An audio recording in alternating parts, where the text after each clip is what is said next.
경제는 사람들의 마음을 읽어보는 코너 호모 이코노미크스입니다. 팽팽한 긴장감 속에서 마주했던 면접관 얼굴이 이제는 모니터 화면 속으로 들어왔습니다. 코로나 이후 취업 시장의 화두 역시 비대면이었죠. 자, 이제 위드 코로나 시대에서는 어떻게 될까요? 인크루트 박광원 영업그룹장 나오셨습니다. 어서 오세요. 안녕하십니까. 네. 하반기 공채 시즌 대충 마무리된 것 같은데 어떻게 한 해 농사 잘 마무리하셨나요? 농사는 아직 진행 중입니다. 물론 이제 그 공채를 진행하시는 기업도 계신데 네. 최근에 이제 수시 채용이나 상시 채용으로 많이들 돌리고 계셔서 네. 농사는 지금 계속 짓고 있다고 보시면 될 것 같습니다. 근데 이달부터 이제 위드 코로나가 시작이 돼서 우리 일상에는 이미 많은 변화들이 시작이 됐는데 채용 시장 분위기는 좀 달라진 게 있을까요? 많이 좀 변화되어 가고 있고 변화가 있을 거라고 예측을 하고 있는데요. 네. 가장 큰 거는 이제 코로나로 인해서 타격을 받았던 산업군과 네. 그리고 코로나 특수를 통해서 조금 더 확장됐던 산업군 이 두 가지가 가장 두각을 나타낼 네. 것을 보여주고 있습니다. 그렇죠. 그동안 좀 돈을 벌었던 회사들은 그래도 공고가 계속 떴는데 지지하려고 할 거고요. 힘든 업종들 사이에서는 아니 지금 있는 사람도 나가라는데 무슨 신규 채용이냐 이런 얘기 많이 했잖아요. 예, 이제 위드 맞습니다. 코로나 때문에 여기서도 약간의 뭐 반전 이런 게 있을 수 있겠네요. 맞습니다. 뭐 예를 들어가지고 지금 이제 저희들 다 알고 계시겠지만은 여행사나 뭐 항공이나 네. 운송 그다음에 뭐 이제 아까 뭐 각광을 받고 있는 지금 IT 그 외에 뭐 자동차 부품이나 네. 유통, 정유학, 석유 뭐 이런 쪽으로 해가지고 네. 굉장히 많이 적게는 5%, 6%에서 많게는 16%까지 계속 네. 좀 채용을 늘리겠다 그렇게 발표를 하고 있습니다. 식음료나 외식은 오히려 파랗게 떨어지는 걸로 나왔네요. 네. 이제 식음료 같은 경우에는 몇몇 대기업을 제외하고는 대부분 다 중소기업이라고 보여지고요. 네. 그래서 아무래도 그 코로나 시기에 있어서 체력을 좀 많이 못 길러놔서 네. 아직은 조금 시점이 네. 뒤로 가지 않을까 싶고 외식 같은 경우에는 저희가 예상하는 대로 굉장히 큰 타격을 받습니다. 어쨌든 코로나 시대 그 채용 방식의 변화를 크게 좀 키워드로 꼽자면 공채의 종말 그리고 비대면 채용의 확산 한 두 가지 정도로 보이는데 그동안 비대면 방식으로 진행된 채용의 흐름 한번 잠깐 정리를 좀 한번 해볼까요? 어떤 변화가 있었는지. 네, 뭐 비대면 방식 코로나 이후에 비대면 방식 채용 중에서 가장 중요한 건 이제 화상 면접, 네. 그다음에 AI 면접 이 두 가지가 조금 크게 네. 틀이 바뀌었다고 보여질 수 있을 것 같습니다. 네. AI 면접 같은 그 화상 면접 같은 경우에는 처음에는 인사 동료들이 될까 네. 싶었던 케이스들이 많았는데 지금은 일상화돼서 네. 또 효율적인 측면들을 많이 보고 네. 그리고 AI 면접 같은 경우는 보조 지표로서 네. 많이들 활용을 하고 있습니다. 사실 AI 면접 같은 경우는 뭐 투명성, 객관성 차원에서 많은 기업이 도입을 했다고 하는데 이게 취준생들 입장에서는 왜 기계가 나를 평가하지 하는 약간의 불편함도 있었거든요. 네. 그 부분에 대해서는 저는 또 개인적으로 동감합니다. 아직까지는 AI가 어떤 한 개인에 대한 역량을 평가할 수 있는 단계까지 올라오진 못했고요. 네. 다만 이제 그 AI 면접이라 하면 이제 그 응시자들이 면접 대상자들이 그 면접에 대하는 태도 그리고 진정성 그리고 이제 말하는 것들에 대해서 네. 그 텍스트를 변환을 시켜서 뭐 이제 뭐 빅데이터로 네. 분석을 한다든지 정도의 그 활용은 할 수 있으나 그걸 통해서 역량까지 평가할 네. 수는 없고요. 그 외에 AI 역량 솔루션이라는 것이 있는데 그 같은 경우에도 뭐 기존에 있었던 전형 과정에서 볼 수 없었던 네. 뭐 성실성, 네. 뭐 그리고 진취성 뭐 이런 것들에 대해서 보조 지표로 활용할 수 있을 만큼만 네. 저희들이 지금 활용을 하고 있습니다. 방금 이제 면접을 위주로 말씀하셨는데 이 비대면 채용 시장에서 면접만 바뀐 게 아니잖아요, 사실. 그렇죠. 네. 필기 시험도 뭐 온라인으로 치는 곳도 있었고요. 맞습니다. 전형 과정들이 가능하면 모든 것들을 다 온라인화하려고 지금 기업들이나 저희들도 준비를 하고 있는데 네. 가장 대표적인 것이 온라인 필기 시험이라고 볼 수 있습니다.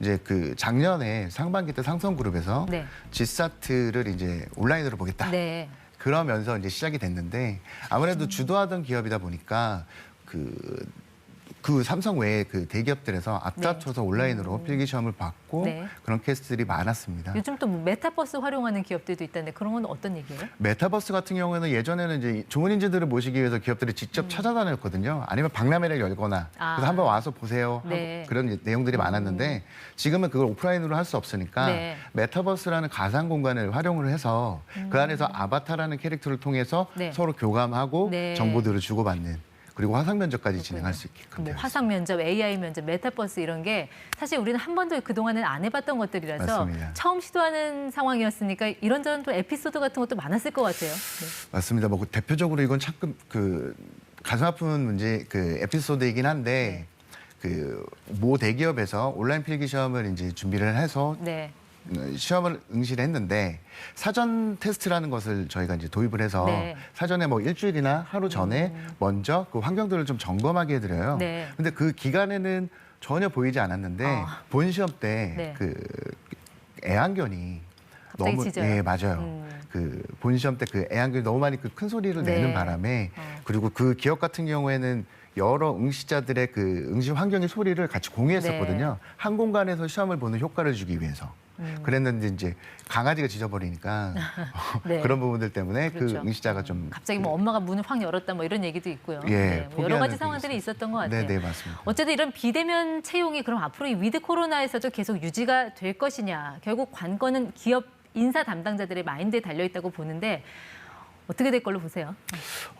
일단은 당연히 비대면에 대해서 효과성을 보게 된다면 기업 담당자들은 선택하지 않을 이유가 없다고 보여지고요. 네. 가장 큰 거는 비용 절감과 그리고 시간적인 것들에 대해서 굉장히 네. 많이 그 절약되는 요소들을 발견을 했어요. 네. 그리고 저희 인크루트가 좀 조사를 해보니까 지금 하반기 그리고 향후에 채용 계획이 있어서 비대면 채용 솔루션 도입 계획이 있느냐라는 질문에 현재 시점으로 35% 이상이 도입 의사가 있다라고 네. 말씀을 하셨고 또 관련해서 그 비대면 채용 솔루션을 만드는 업체들이 굉장히 많이 생겨났어요. 네. 그렇기 때문에 선택지가 다양해졌습니다. 근데 거기다 경제적인 효율성과 그리고 어떤 그 실효성까지 갖춘다고 하면 네. 기업 고객들이 굳이 선택하지 않을 이유가 없죠.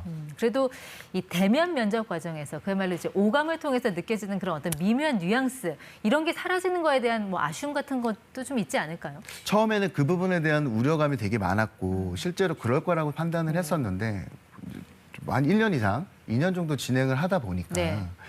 오히려 그 오감을 통해서 얻어지는 네. 이 사람에 대한 역량을 정확하게 판단할 수 있는 것들에 대한 저해 요소였더라고요. 오히려 집중하게 되더라. 예, 맞습니다. 필요한 요소에. 그래서 네. 오히려 그 비대면을 통해서 질문과 답변에 집중하게 되고 네. 이 사람이 갖고 있는 인사이트를 더 바라보게 되니까 오히려 더 효과적이라고 볼 수 있습니다. 그렇다면 대면 채용 때는 보이지 않았던 것이 비대면 채용이 되니까 뭔가 자꾸 눈에 들어오고 신경 쓰이더라 하는 뭐 그런 거는 혹시 들리는 게 없습니까? 아무래도 이제 그 기업 입장에서는 크게 어떤 그 준비할 것보다는 아무래도 면접자들 입장에서 네. 비대면이다 보니까 면접 장소에 대한 고민들을 많이 하게 돼요. 그래서 아까 말씀드렸던 그런 뭐 강아지가 애완견이 네. 뭐 갑자기 튀어나온다든지 이런 상황들을 미리연에 방지를 해야 될 것이고요. 네. 그리고 그 면접에 집중하기 위해서는 자기 면접 뒤쪽 그 네. 뭐 물건이라든지 배경? 네. 배경들에 대해서도 상당히 좀 신경을 쓰고 준비를 하는 상황이죠. 네. 아직까지 하반기 공채 시즌이 마무리된 건 아니라고 하셨는데 그럼 면접 준비하는 분들 계실 거예요. 이왕 계시고 나오셨으니까 이 비대면 환경에서 면접에 성공하는 팁 같은 거 혹시 주실 거 있으실까요? 아무래도 비대면이다 보니까 화면에 내 모습이 비치는 것이 가장 중요하거든요. 그런데 이제 뭐 노트북이나 이런 그 비대면 그 면접을 보는 그 도구들이 햇빛을 비친다든지 네. 혹은 뭐 어두운 곳에 있다든지 해서 본인의 그 톤 자체가 어둡게 나오거나 아니면 너무 이렇게 번져 보이거나 이런 영향이 있을 수 있어서 네. 그럴 때는 차라리 뭐 햇빛이 좀 창가에 있는 곳이다. 그러면 약간 실루엣이 드는 커튼을 좀 쳐가지고 은은한 빛을 주신다거나 네. 혹은 아니면 뭐 LED 조명 같은 것들을 그 반사각이 없게 잘 네. 켜놓으시면 조금 더 그 본인이 보여주시는 모습들이나 네. 연출하시는데 좀 도움이 되시지 않을까 싶습니다. 알겠습니다. 이제 한 1월 정도면 내년 상반기 채용 계획도 곧 공고가 다시 뜨겠죠? 네, 아마도 그러지 않을까 싶습니다. 네, 기업 사업 계획과 맞물려 가는 거니까 채용 계획이. 아무래도 네. 이제 그 12월 정도까지는 기업에서는 내년도의 사업 계획에 맞춰서 채용 계획을 하게 됩니다. 그러면 이제 알겠습니다. 나오게 되죠. 네, 여기까지 듣도록 하겠습니다. 지금까지 호모 이코노미쿠스 인크루트 박광원 그룹장과 내년 상반기 채용 준비 대처법 알아봤습니다. 고맙습니다.